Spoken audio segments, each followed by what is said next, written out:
नमस्कार दोस्तों, मैं कुंदन सिंह टीवीएल कोचिंग के मेरे इस यूट्यूब चैनल पर आपका बहुत बहुत स्वागत है। इस वीडियो में हम कक्षा 10वीं के हिंदी से संबंधित पाठ 3 जिसका नाम है भारत से हम क्या सीखें, जिसके लेखक है मैक्स मुलर जी। इस पाठ में कुल मिलाकर के 13 गो ऑब्जेक्टिव क्वेश्चन सेट हुआ है। यदि इस पाठ से आपके मैट्रिक के बोर्ड परीक्षा में कोई वस्तुनिष्ठ प्रश्न आता है तो इन 13 सवाल में अवश्य टच करेगा, ये मेरा वादा है। आप इस वीडियो के अंत तक बने रहिए और इस वीडियो से लाभ उठाइए और आप अपने मैट्रिक के बोर्ड परीक्षा में हिंदी में 95 प्लस मार्क्स स्कोर कीजिए। तो चलिए इस वीडियो को हम शुरू करते हैं। इस वीडियो में हम पढ़ेंगे कक्षा 10वीं पाठ 3 जिसका नाम है भारत से हम क्या सीखें, और इस पाठ के लेखक है मैक्स मुलर जी। तो देखिए इस पाठ का पहला क्वेश्चन क्या है। सवाल नंबर फर्स्ट है, भारत से हम क्या सीखें। पाठ के लेखक कौन थे?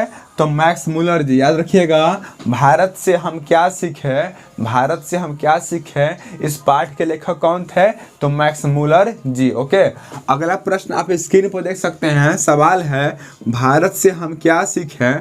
पाठ की जो विधिया है यानी कला है, वह कला क्या है? तो वह कला भाषण है। मतलब ना, भारत से हम क्या सीखे पाठ क्या है? तो भाषण है। भारत से हम क्या सीखे पाठ जो है ना निबंध है, ना कहानी है, ना जीवनी है, क्या है? तो भाषण है, स्पीच है। ठीक है, अगला प्रश्न है, मैक्स मुलर जी कहाँ के निवासी थे, यानी मैक्स मुलर जी का जो निवास स्थान था वो कहाँ था? तो ये ना जर्मनी देश के रहने वाले थे। याद रखिएगा, मैक्स मुलर जी जर्मनी देश के रहने वाले थे। ठीक है, पता है ये विदेशी यात्री थे और इन्होंने भारत के बारे में मतलब भारत का बखान किया था कि भारत ऐसा है, भारत ऐसा है। ठीक है, यानी इस पाठ में ना कुल मिलाकर के भारत की विशेषताओं का वर्णन किया गया है, भारत का गुणगान किया गया है। और इस पाठ में भारत का गुणगान ना भारत के निवासियों ने अपने मुख से नहीं किया है, विदेशी लोगों ने यहाँ पे इस पाठ में भारत का गुणगान किया है। ठीक है, अगला प्रश्न है, मैक्स मुलर जी ने किस देश का गुणगान किया है? तो याद रखिएगा, मैक्स मुलर जी जो कि जर्मनी के निवासी थे, जो कि यूरोप महाद्वीप में पड़ता है, ये ना भारत का गुणगान किए थे। याद रखिएगा, मैक्स मुलर जी किस देश का गुणगान किए थे? तो भारत का। ठीक है, अगला प्रश्न है, कौन प्राकृतिक सौंदर्य से परिपूर्ण देश है? मतलब कौन ऐसा देश है जो प्राकृतिक सौंदर्य से परिपूर्ण यानी भरन है, पूरा फला फूला है? तो कौन है? तो भारत। मतलब भारत में ना चारों तरफ हरियाली ही हरियाली है। ठीक है, मतलब सारे जहां से अच्छा हिंदुस्तान हमारा। अपने देशभक्ति गाना में सुना भी होगा कि सभी देशों से अच्छा कौन सा देश है? तो भारत। और हमने आपको संस्कृत में पढ़ाया है कि देवता लोग भारत में जन्म लेने को तरसते हैं। ठीक है, भारत में जिस लोग का जन्म होता है उसको मोक्ष की प्राप्ति होती है ना। अगला सवाल है कि भारत की सबसे प्राचीनतम भाषा कौन है? तो भारत की सबसे प्राचीनतम भाषा संस्कृत है। ठीक है, संस्कृत भाषा जो है ना भारत की सबसे प्राचीनतम भाषा है और संस्कृत को सभी भाषाओं की जननी कहा गया है। आज जितनी भी भाषाएं हैं, आज लगभग हजारों भाषाएं हैं पूरा विश्व में, और सभी भाषाओं का उद्भव जो है ना संस्कृत से ही हुआ है। ठीक है, और संस्कृत भाषा को देवों की भाषा कहते हैं। संस्कृत भाषा में प्रार्थना करने पर, वंदना करने पर भगवान प्रसन्न होते हैं। और संस्कृत में बात करने से ना क्रोध का नाश होता है। क्यों होता है क्रोध का नाश? तो आपको हम एक वाक्य दे देंगे संस्कृत में और आपको हम बोलेंगे जल्दी से पढ़िए। जितना जल्दी से आप हिंदी पढ़ते हैं उतना ही जल्दी से पढ़िए। तो क्या यह संभव है? आप नहीं पढ़ पाएंगे, क्योंकि संस्कृत को पढ़ते वक्त ना थोड़ा सा मतलब विराम की आवश्यकता होती है। ठीक है, जैसे हम एक श्लोक बोल रहे हैं, इसको हम पहले फास्ट बोल रहे हैं। ऐसा न बेदना तपन दारुण सिनोन गुण धर्म ते मूर्ति लोके होय भाई भूरता मन स्मृति में चलती। तो समझ में कुछ आया?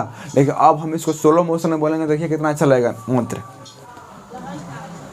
ऐसा न तपो न दानम न शीलम न गुणो न धर्म ते मृत्युलोके हुई भारभूता मनुष्य रूपेण मृगास चरंती। यानी संस्कृत भाषा को बोलते समय ना आपको ना आराम आराम से बोलना पड़ेगा, तब आप बोल पाइएगा। चाहते हैं कि क्रोध में फटाफट हम संस्कृत बोल दें तो संभव नहीं है।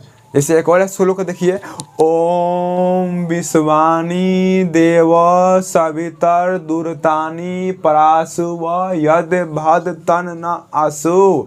इसको हम फास्ट में बोलेंगे तो बोल नहीं पाएंगे, मुंह लटपटा जाएगा। इसलिए संस्कृत में बात करना हो या बोलना हो तो आप क्रोध को दूर करके, आप हर बुराई को दूर करके आराम से बोलिएगा, तो ही संस्कृत आप बोल पाएंगे, नहीं तो आपका जीभ लटपटा जाएगा। ठीक है, तो इसी तरह कहा जाता है कि संस्कृत में बात करने पर क्रोध का नाश होता है। अगला प्रश्न है, किस देश का विश्वविद्यालय काफ़ी प्रसिद्ध था? तो भारत का जो विश्वविद्यालय था बहुत ही प्रसिद्ध था, मतलब विदेशी यात्री भी, विदेशी लोग भी भारत में शिक्षा ग्रहण करने को आते थे। ठीक है, आज ना जैसे उस समय भारत में नालंदा विश्वविद्यालय था, जहाँ पे मतलब देश विदेश से लोग आते थे ज्ञान अर्जित करने के लिए। ठीक है, वाराणसी में मिले घड़े में कितने सोने के सिक्के थे?